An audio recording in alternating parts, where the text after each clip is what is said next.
બનાસકાંઠાના સરહદી વિસ્તારોમાં ચોરીના બનાવોમાં સતત વધારો જોવા મળી રહ્યો હતો, જેના કારણે સ્થાનિકોમાં ફફડાટ ફેલાયેલો હતો.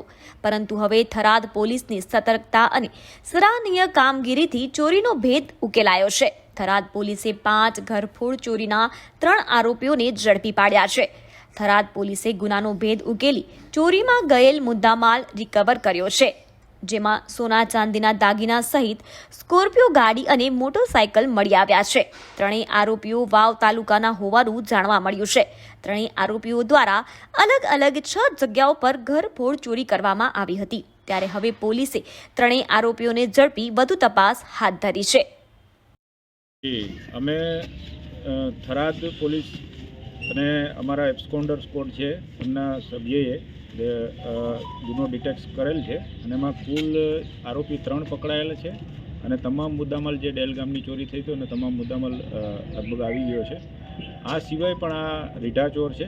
આ સિવાય પણ એણે ટોટલ અમારા 5 ગુનાઓ બીજા એટલે ડિટેક્ટ થયેલા છે. એટલે આમ કુલ ટોટલ 6 ગુના ડિટેક્ટ થયેલા છે અને 1 ભાવસરી પોલીસ સ્ટેશનનો ગુનો છે, 2 વાવ પોલીસ સ્ટેશનના ગુના છે અને કુલ થરાદના 3 ગુના. આમ ટોટલ 6 ગુના ડિટેક્ટ થયેલા છે.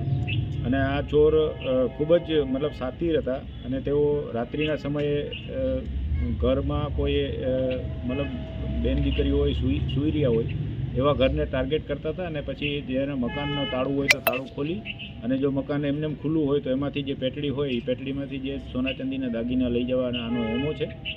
આ અગાઉ પણ ઘણા ગુનાઓમાં પકડાઈ ચૂકેલા છે. માવસરી પોલીસ સ્ટેશનની હદનું ગામ છે, તળાવ, ત્યાંના રહેવાસી છે અને ખૂબ સાતીર દિમાગના છે, પણ નસીબ જોગે અમારા હાથે આવી ગયા છે.